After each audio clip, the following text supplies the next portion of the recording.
Coming up, a local arena trashed as people left behind illegal fireworks debris. Changes coming to Eventide Senior Living after a Moorhead woman contacts our whistleblower hotline. Plus, help coming for anyone in the area who needs food or hygiene items.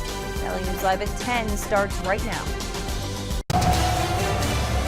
This is Valley News Live at 10.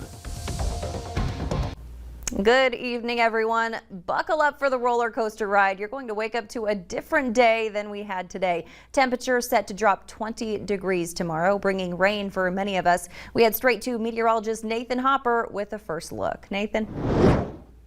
Yeah, Stacy, that is the big story, is that 20-degree temperature drop into tomorrow, and the rainfall we're expecting to bring that big change is knocking on our doorstep. We're seeing most of that rainfall from Bismarck down toward the Mobridge area. Some good soaking showers for those folks there in central North Dakota.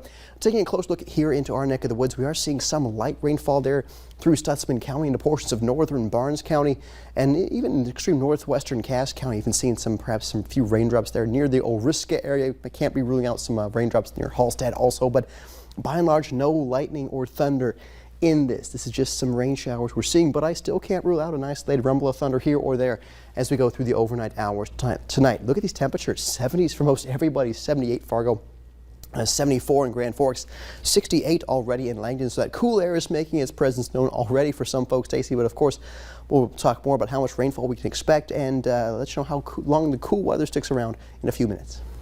All right, thanks so much, Nathan. In the aftermath of the 4th of July, trash from fireworks displays were left to be cleaned up in parts of the city, and tonight residents are speaking out on how illegal fireworks use in Fargo is becoming more of a problem. Valley News Team's Nishay Taylor has this story.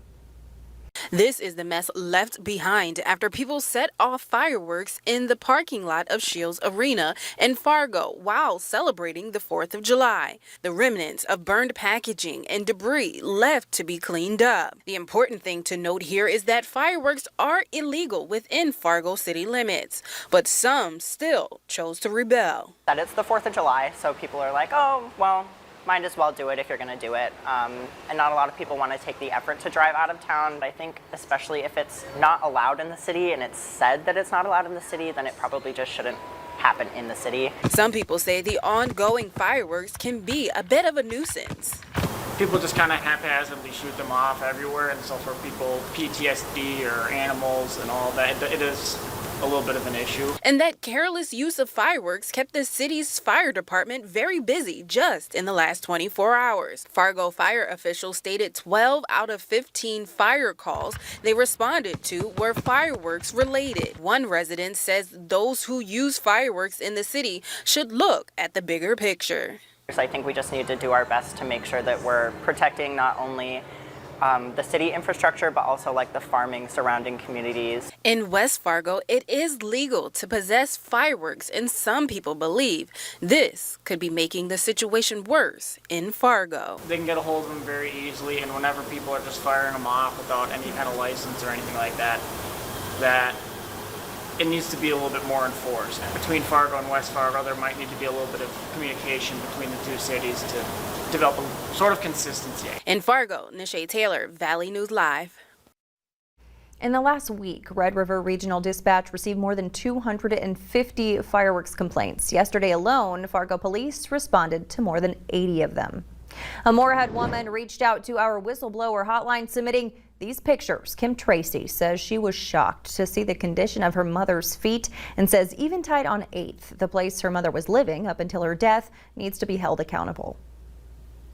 How would you like your mother, father, grandparents, family being taken care of like that at Eventide? Officials from Eventide tell us they take complaints like Tracy's seriously, and after investigating her concerns, the employees on the unit where Tracy's mother lived were retrained on proper foot care. If you'd like us to investigate an issue in your community, call our whistleblower hotline 701-237-6576 and leave your tip. A member of our team will go to work to expose the truth. We continue to follow the shots fired incident yesterday in Moorhead. The Bureau of Criminal Apprehension has now taken over the investigation. That happened near an apartment complex in the 2400 block of 4th Avenue North. Police tell us an officer was investigating a suspicious person when a foot chase started and shots were fired. No one was injured. The only thing police have said is that they have a suspect in custody. They're referring all other questions to the BCA, who aren't releasing information yet. In the past 3 days nationwide, there have been more than 400 shootings and at least 150 people killed. The database Gun Violence Archive compiled a list of shootings and victims in the U.S. over the 72-hour period during 4th of July weekend. Several mass shootings made the list, including 3 teens and a 6-year-old shot in Virginia. 4 people killed in 2 separate shootings in Dallas and 14 people killed and 83 more injured in shootings in Chicago. Many Americans loaded up the car for a road trip to celebrate the 4th, but they had to budget more for gas. Oil prices are way up, and that doesn't appear to be changing anytime soon. OPEC Plus's scheduled meeting for today was canceled. That announcement dashed hopes for an agreement to increase production. A new meeting date hasn't been set. The average price for a gallon of gas is now $3.13. That's up 95 cents from a year ago. Health officials are concerned about the number of coronavirus cases in states with low vaccine rates. Researchers say states with fewer residents vaccinated are seeing infection rates 3 times higher on average. 10 states saw cases increase more than 25% over the past 7 days compared to the week before. The evictions moratorium is coming to an end at the end of this month. Landlords legally have not been able to evict tenants. 30 days after the moratorium expires, they'll be allowed to. However, North Dakota residents can still get help. The state received federal funds to provide emergency rental assistance. We're receiving probably 200 new applications a week. We've really seen an increase in the last few weeks and expect that to continue through the summer. So the program is definitely open. We're seeing new applicants every week. We're getting new approvals out every week and making sure rent payments are going out the door every week as well. They'll have application counselors available across the state in the coming weeks. We'll have more information on that, qualifications, and where you can apply right on our website, valleynewslive.com. Just click on this story. The State Department of Human Services wants public input on proposed changes to the Medicaid Autism Spectrum Disorder waiver. The waiver program helps provide children with services so families can care for them at home instead of outside facilities. The changes include increasing the age range for kids who qualify from 13 to 15. It would also expand the number of people who can get the waiver to 150. We have 96 slots, and legislation has given us an additional 54 slots. So that's why we're putting out the public comment part, because we need public comment for 30 days. Comments can be submitted on the DHS website. The deadline is July 30th. Florida is preparing for Tropical Storm Elsa. This storm system made landfall this afternoon on the south coast of Cuba. It hit with sustained winds of 60 miles per hour. Elsa is expected to weaken as it moves over land, but it will likely re-strengthen in the warm waters of the Gulf. The National Hurricane Center says tropical storm warnings are in effect up the west coast of Florida. By Wednesday, the storm is on track to brush the St. Petersburg and Tampa Bay region. That storm could drop more than 4 inches of rain.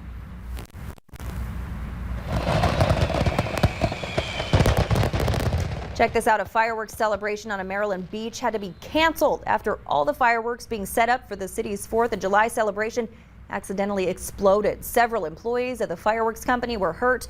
First responders initially thought a car was on fire, but when they arrived at the scene, they discovered an accidental discharge. Fireworks were turned into weapons last night in Tennessee. Look at this fireworks fight. A group of people started shooting large fireworks across a busy street, running into traffic toward another group of people. Many of the fireworks exploded near cars. And this next one is video you've got to see to believe. Scary moments at a neighborhood 4th of July party in Toledo, Ohio, after fireworks exploded and injured multiple people. As Bree Alaska shows us, the chaos was all caught on camera.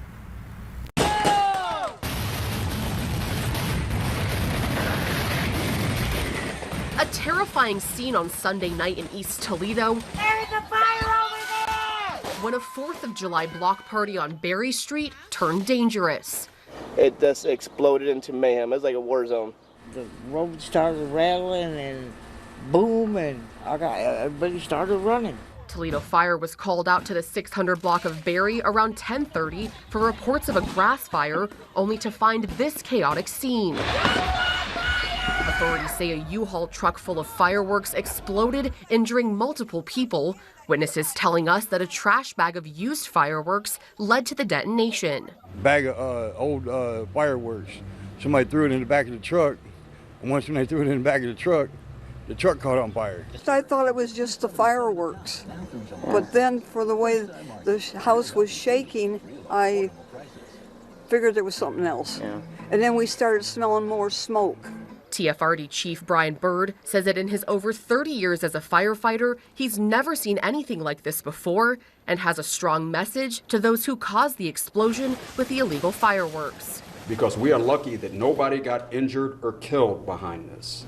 People have got to be smarter. They've got to stop doing irresponsible things when it comes to these fireworks in a community. Something could have gone into someone's house and injured someone in a house. It could have set a house on fire. Stop doing irresponsible things.